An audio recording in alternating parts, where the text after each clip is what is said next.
My name is Emily, and I'm 28 years old. For as long as I can remember, I've been the daughter who never caused problems.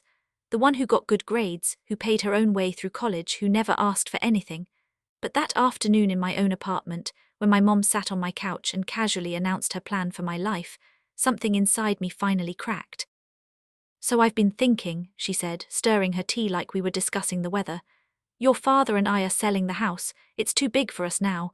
We're moving in with you next month." Not a question, not a request, a decision already made. I felt my chest tighten, like someone had just wrapped a rope around my ribs and pulled. "What?" I managed to say. She looked at me with those eyes, the ones that had perfected disappointment over 3 decades. "Emily, don't be dramatic. You have this big apartment all to yourself, it's wasteful. Besides, we raised you. This is what children do, they take care of their parents. Have you ever felt like your whole life was leading to a single moment? Like every time you stayed quiet, every time you swallowed your anger, every time you told yourself family comes first, was building toward this exact second?" "No," I said. The word came out quieter than I wanted, but it came out. My mom's spoon stopped mid-stir. "Excuse me." I said no. This time my voice was steadier. "You're not moving in with me." The temperature in the room dropped. She set down her teacup with a deliberate clink that sounded like a warning shot. "Emily Rose Carter," she said slowly, using my full name like I was 7 years old again. "I don't think you understand what you're saying." "I understand perfectly," I replied. "This is my apartment, I pay for it, I choose who lives here, and I'm choosing no." Her face went through several expressions, shock, confusion, then something darker. "After everything we've done for you," her voice started to rise. "We gave you life, we fed you, clothed you, paid for your—" "You didn't pay for my college," I interrupted. "I had scholarships and loans I'm still paying off. We gave you a roof over your head for 18 years. That's called being a parent," I said. "That's the legal minimum." The slap came so fast I didn't see it coming. 1 second I was standing my ground, the next my cheek was on fire and my mom was breathing hard, her hand still raised. The room went completely silent. Even the traffic noise from the street seemed to fade away. "Mom," I whispered, touching my face. "Don't you dare speak to me that way," she hissed. "Don't you dare throw our sacrifices back in our faces. We could have had a bigger house, nicer cars, vacations, but we chose you. And this is how you repay us." Something broke inside me then. Not my spirit, something else. The invisible chain that had kept me tethered to her version of who I should be. "Get out," I said quietly. "What?" "Get out of my apartment, now." Her eyes went wide. "You're throwing your own mother out." "You just hit me," I said, my voice shaking now, but not from fear. From rage I'd been swallowing for 28 years. "You came into my home, told me you were taking it over, and when I said no, you hit me. So yes, I'm asking you to leave." "Emily." "Now, Mom, before I call the police and tell them you assaulted me." Her face went pale. For the first time in my life, I saw something in her eyes I'd never seen before, the realization that she'd pushed too far. She grabbed her purse, movements jerky and angry. At the door, she turned back. "You're going to regret this," she said. "When your father hears about this, when everyone hears about how you treated your own mother, you're going to wish you'd never been born." The door slammed so hard my neighbor's dog started barking. I stood there for a long moment, my cheek still throbbing, my hands shaking. Then I walked to my bedroom, sat on the edge of my bed, and did something I hadn't done since I was a child. I cried. Not sad tears, angry ones, relieved ones, tears that had been building for years. Have you ever said no to someone who raised you to believe that word wasn't in your vocabulary? Have you ever felt the exact moment when you stopped being a child and became someone they couldn't control anymore? My phone started buzzing almost immediately. My dad, my aunt, my younger brother Marcus, all of them calling, all of them with the same message my mom had clearly already sent. Emily has lost her mind. Emily is being cruel. Emily needs to apologize. I turned my phone off. That night I couldn't sleep. I lay in bed staring at the ceiling, my mind replaying the slap over and over. The sound of it, the shock, the way my mom's face had looked almost satisfied for a split second before the anger took over. Around 2 a.m. I got up and opened my laptop. I started going through old emails, old text messages, years of them. Emily, can you help with the mortgage this month? Just $500. Well, I'll pay you back. Emily, your brother needs a car for college. Can you co-sign? Our credit isn't good enough. Emily, we're having trouble with the AC repair. Can you handle it? You know we're on a fixed income. They never paid me back. Not once. The car loan I co-signed, Marcus defaulted and my credit score tanked. The AC repair became a full HVAC replacement that I ended up financing. I started taking screenshots. I created a folder and labeled it simply, evidence. It felt wrong. It felt like betrayal. It also felt like the first honest thing I'd done in years.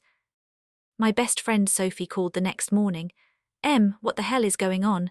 Your mom posted on Facebook that you're having a breakdown. I laughed, but it came out bitter. She posted on Facebook. Yeah, something about how worried she is, how you're pushing everyone away, how she's praying for you.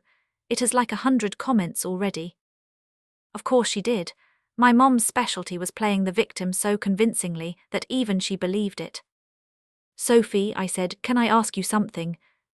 Anything. If someone hits you and then acts like you're the problem for being upset about it, what's that called? Silence. Then, did she hit you? Yesterday, when I told her she couldn't move into my apartment. More silence. I'm coming over, Sophie finally said. Give me 20 minutes. When Sophie arrived, I showed her everything. The screenshots, the unpaid loans, the co-signed debts, the years of financial manipulation disguised as family emergencies. Jesus, Sophie breathed, scrolling through my phone. Emily, this is thousands of dollars. Try about $40,000, I said. I added it up last night. She looked at me, eyes wide. You've given them $40,000. Given is generous. They asked, I said yes, they promised to pay back, they never did. Repeat for a decade. Sophie set down my phone. What are you going to do? I don't know, I admitted. Part of me wants to post all of this, show everyone what really happened. Part of me wants to just cut them off and move on. And part of me, my voice cracked, part of me wants to apologize and pretend none of this happened because that's what I've always done. What do you want to do? Sophie asked gently. I thought about it, really thought about it. I want them to understand that I'm not their ATM, I said finally. I'm not their retirement plan. I'm not their emotional punching bag. I want them to see me as a person, not a resource. Then make them see it, Sophie said. You have the evidence, you have the truth, use it. Would you, if you had proof that your own family had been using you for years, would you show the world? Or would you protect them one more time, knowing they'd never do the same for you? That afternoon my dad showed up. Unlike my mom, he knocked quietly and waited. I opened the door but didn't invite him in. Hey, Pumpkin, he said, using the nickname from my childhood. Can we talk? About what? I asked. He shifted uncomfortably. Your mom told me what happened. She's really upset, She didn't mean to. Hit me, I finished. She didn't mean to hit me when I refused to let her take over my apartment. My dad winced. She has a temper, you know that, but she's your mother, she loves you.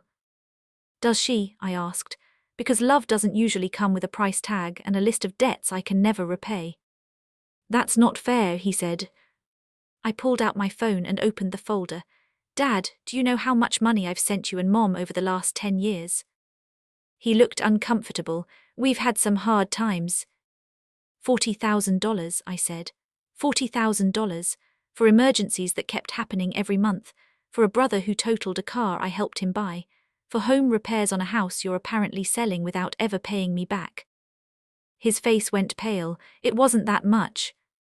Want to see the bank statements?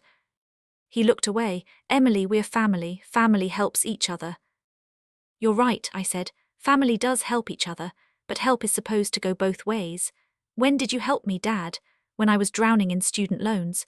When I lost my job 3 years ago and didn't tell you because I knew you'd find a way to make it about your problems. When I stopped, my voice was getting too loud, too raw. When Mom hit me yesterday, I continued more quietly, did you tell her that was wrong? Or did you listen to her version where I'm the ungrateful daughter who needs to apologize? He didn't answer, that was answer enough. I love you, Dad, I said, but I'm done being your backup plan. I'm done sacrificing my life so you can avoid dealing with your own problems. You want to sell the house, fine, but find somewhere else to live. Emily, I'm not negotiating, I said firmly.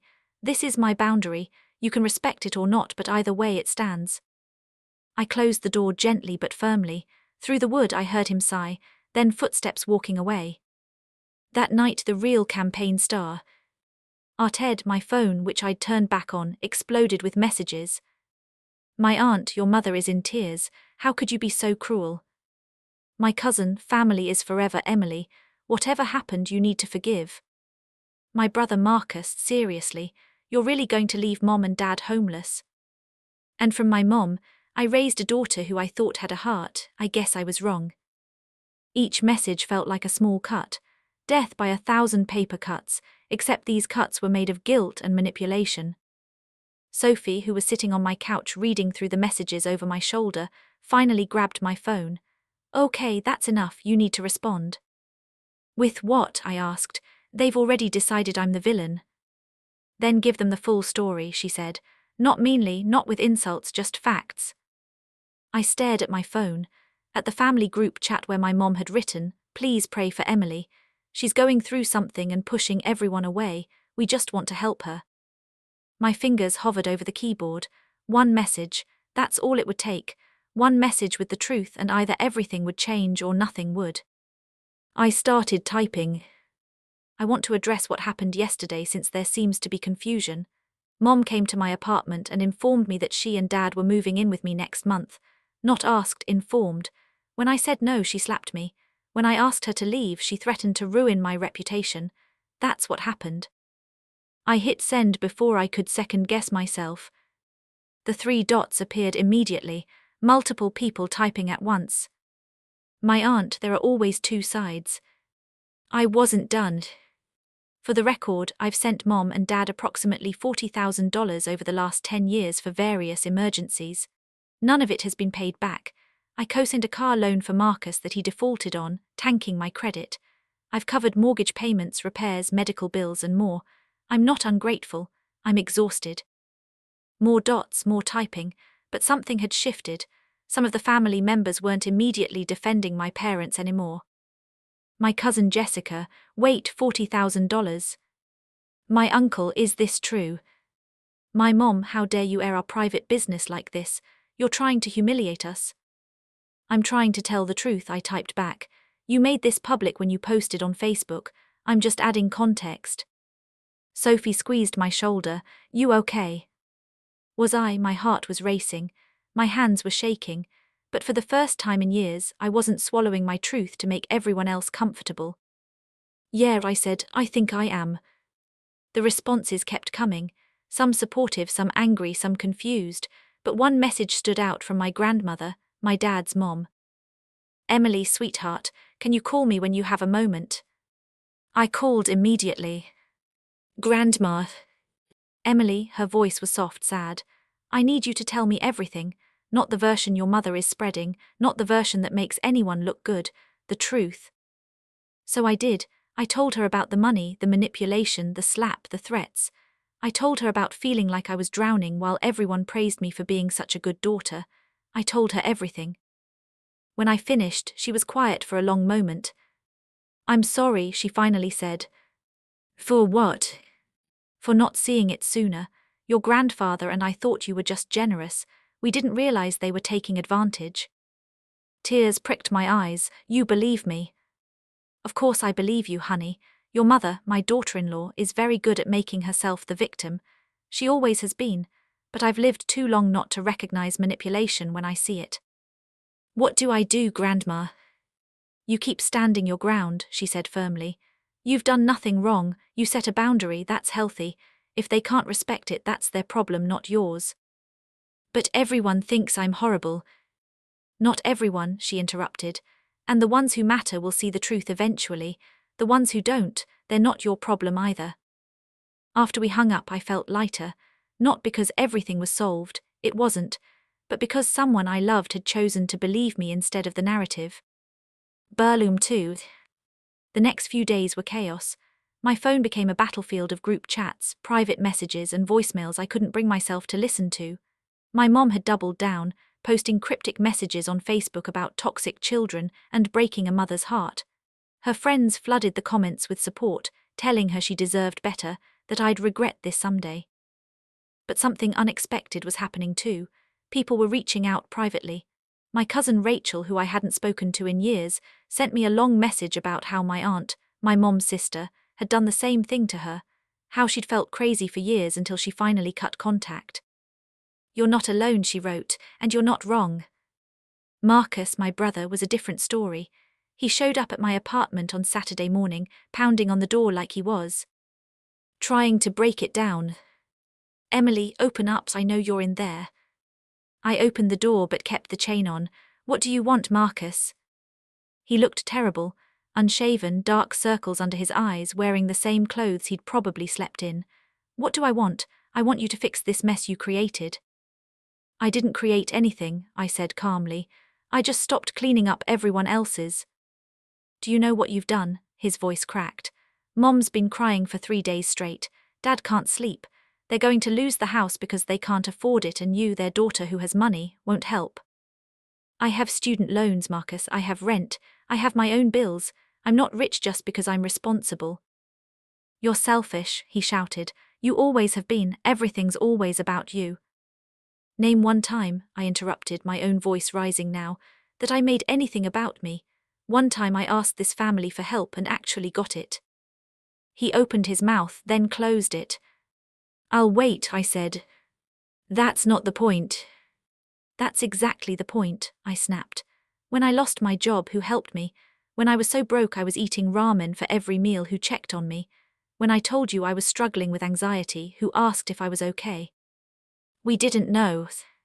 "You didn't ask," my hands were shaking now.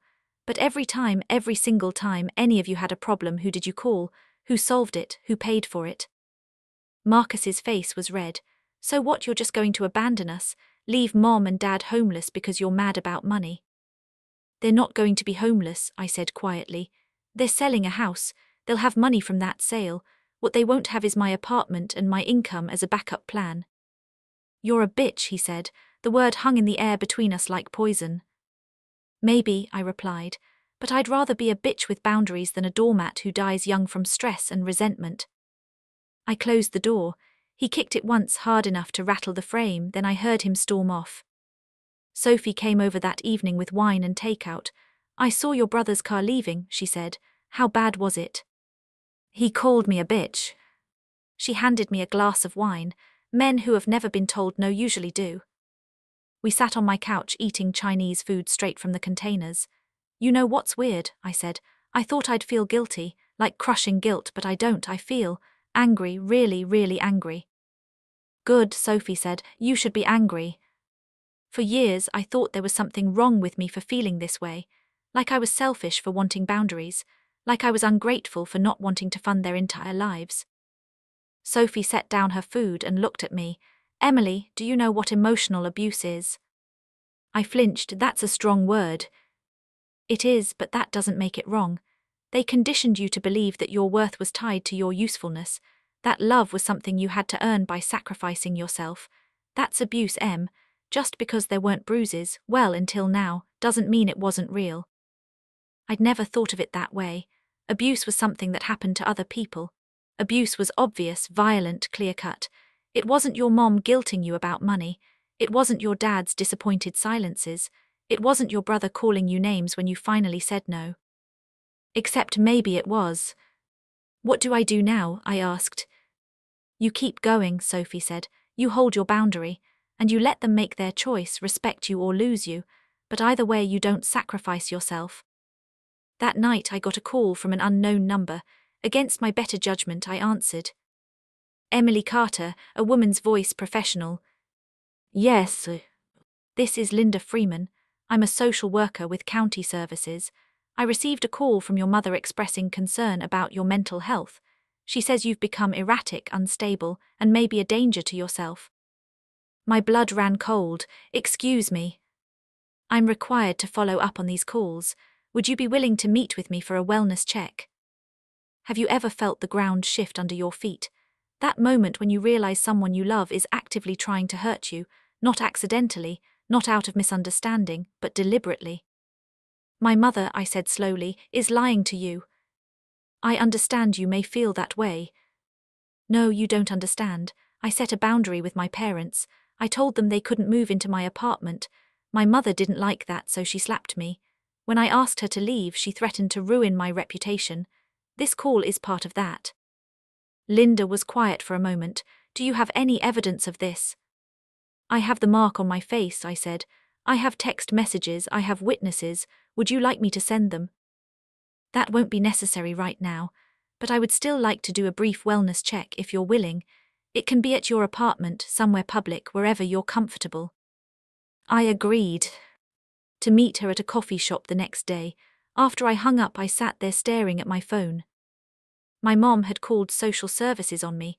My own mother had tried to get me declared mentally unstable. Sophie found me an hour later, still sitting in the same spot. You okay? I told her about the call. Her face went from concern to furious in seconds. That's it, she said. I'm coming to that meeting with you. She wants to play dirty. Fine, but you're not facing this alone. The next day, Sophie and I met Linda at a quiet coffee shop. She was in her 50s, kind eyes behind wire-rimmed glasses, with the worn look of someone who'd seen too much. Thank you for meeting with me, she said as we sat down. I want to be clear, I'm not here to judge or take sides. I just need to make sure you're safe. I appreciate that, I said. Can I ask what exactly my mother told you? Linda glanced at her notes. She said you've been pushing your family away, making wild accusations about them stealing from you, and that you recently had what she described as a violent outburst when she visited. Sophie made a sound somewhere between a laugh and a scoff. Okay, I said, here's what actually happened. I pulled out my phone and showed her the screenshots, bank transfers, text messages, the pattern spanning years. This is approximately $40,000 I've sent my parents over the last decade, I explained. All of it was supposed to be loans. None of it was repaid. I also co-signed a car for my brother that he defaulted on. Linda's expression didn't change, but she was taking notes. 3 days ago, my mother came to my apartment and informed me, not asked, informed that she and my father were moving in with me. When I said no, she slapped me across the face. I asked her to leave. She threatened to destroy my reputation. This call is her following through on that threat. I showed her a photo I'd taken the next day, the faint red mark still visible on my cheek. I see, Linda said quietly, and the violent outburst she mentioned. I closed the door after asking her to leave my apartment, I said. That's it. Sophie leaned forward.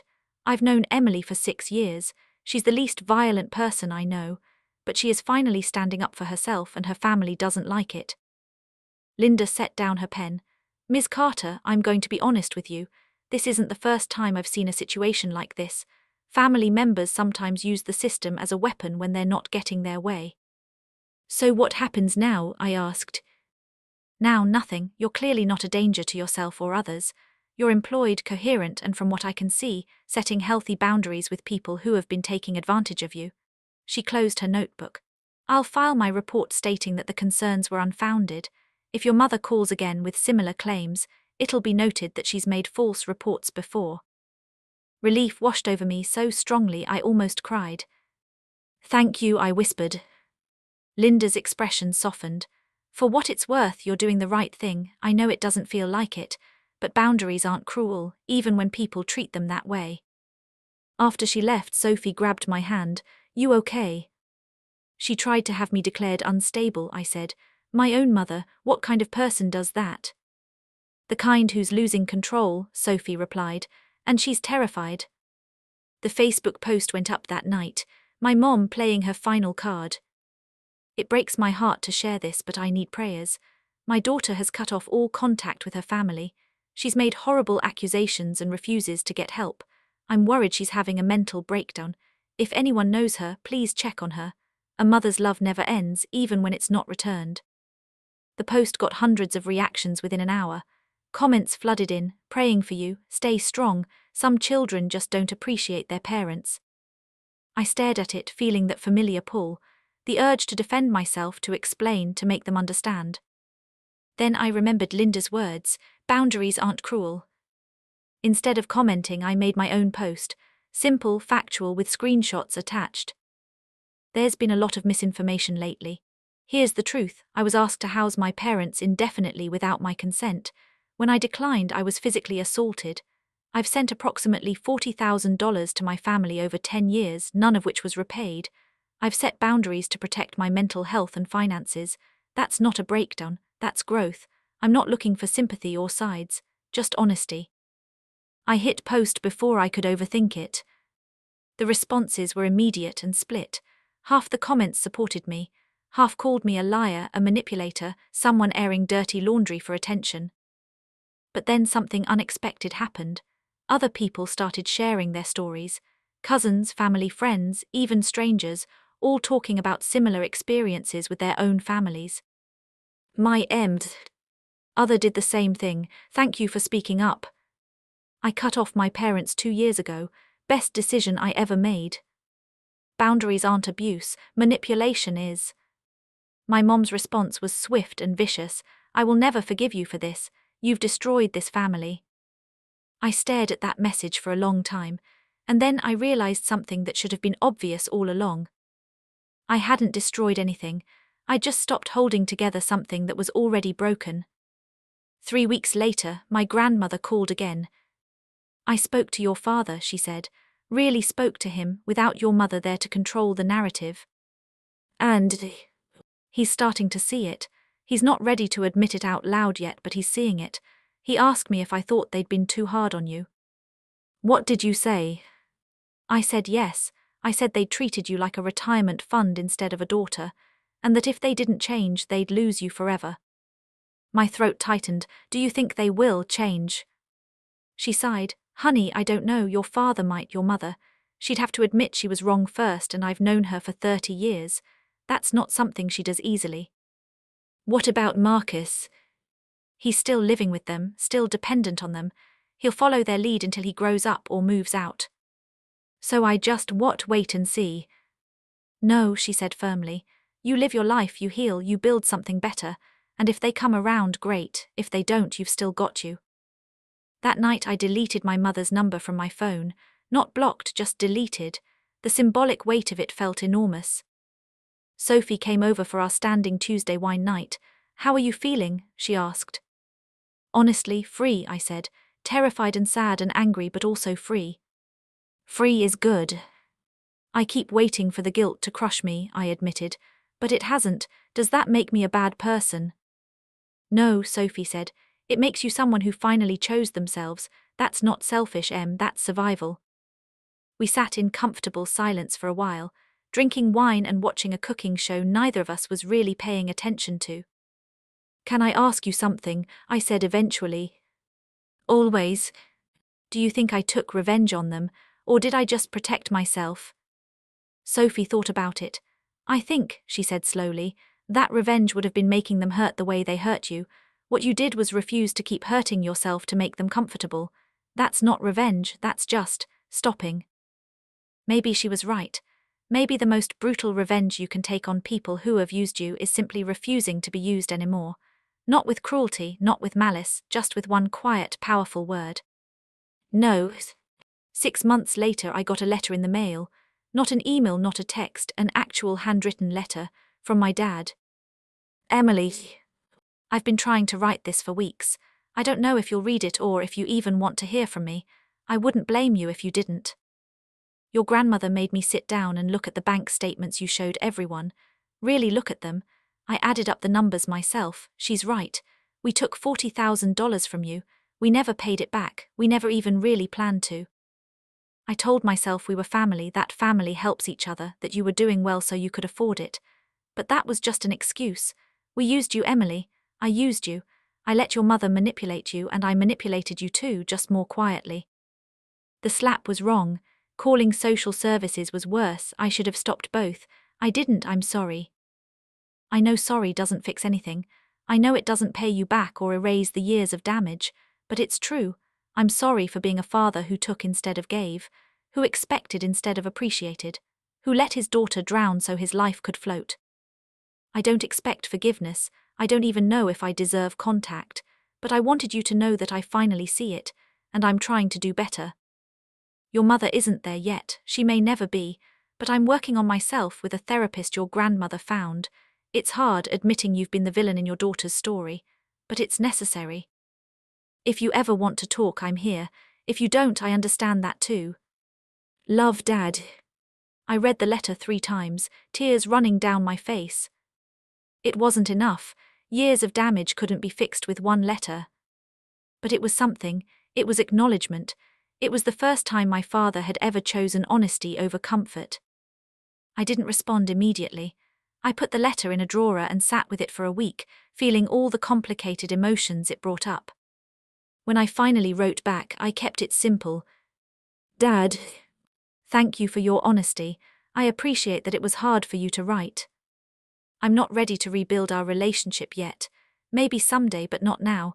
I need more time to heal from what happened. But I'm glad you're in therapy. That's good, keep going. Emily. It wasn't forgiveness, it wasn't reconciliation, but it was a door left slightly open just in case. Sophie hugged me when I told her. I'm proud of you, she said. For what?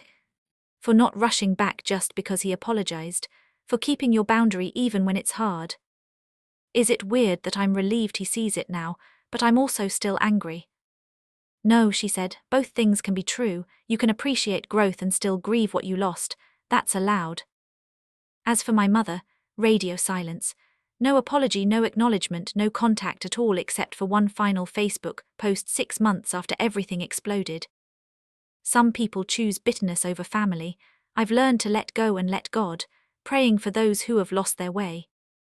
I almost laughed when I saw it. Even in defeat she couldn't admit fault. Even in loss she had to be the victim. I didn't comment, I didn't respond. I just kept living my life, a life I'd built on my own terms with my own rules, funded by my own money that I no longer gave away. Marcus sent me a message one day, months later. I'm moving out of Mom and Dad's place. Got my own apartment. It's small but it's mine. I think I get it now. What you were trying to say. I didn't know what to do with that. Was it an apology, an acknowledgement, or just observation? I wrote back, I'm glad you have your own place. That's a good step. We weren't close, maybe we never would be, but at least the venom was gone. A year after the slap, I threw myself a party. Not a birthday, not a holiday, just a celebration of 1 year of boundaries, 1 year of choosing myself, 1 year of being free. Sophie came, of course. So did some co-workers who'd become friends. My grandmother came too, bringing a cake that said, proud of you in wobbly frosting letters. To Emily, Sophie raised her glass, who taught us all that no is a complete sentence. We drank, we laughed, we celebrated not what I'd lost but what I'd gained, my dignity, my peace, my self-respect. My grandmother pulled me aside later. Your dad asked if he could come, she said quietly. I told him you'd say no, so I didn't pass along the message. Was I wrong? I thought about it. No, I said, you were right, maybe someday, but not yet. She squeezed my hand. You're doing so well, sweetheart, you should be proud. Are you, I asked, proud of me? So proud, she said, her eyes getting misty. You did what I wish I'd done at your age. You chose yourself. That takes more courage than most people ever find. That night, after everyone left and I was cleaning up paper plates and empty wine bottles, I looked around my apartment. My space, my sanctuary, the place no one could take from me because I'd finally learned to say no. If you asked me a year ago whether I'd rather have my family's approval or my own peace, I would have said family. I would have believed that love required sacrifice, that boundaries were selfish, that good daughters swallow their pain. But now I know that the people who love you don't require you to set yourself on fire to keep them warm. Now I know that family is supposed to be a support system, not a weight you carry until you break. Now I know that saying no to someone else's plans for your life isn't cruelty, it's clarity. My mom would probably say I took revenge on them, that I destroyed our family for pride, for money, for selfishness. But here's what I actually did. I stopped pretending. I stopped protecting people who hurt me. I stopped sacrificing my future for their comfort. If that's revenge, then maybe revenge isn't always wrong. Or maybe it's not revenge at all. Maybe it's just finally choosing yourself when everyone else has been choosing themselves all along. Would you have done the same? Would you have held your ground even when it cost you everything familiar? Would you have said no when yes was all you'd ever been allowed to say? I did, and I'd do it again. Because the only thing more painful than losing my family was losing myself. And I finally learned I'm worth keeping,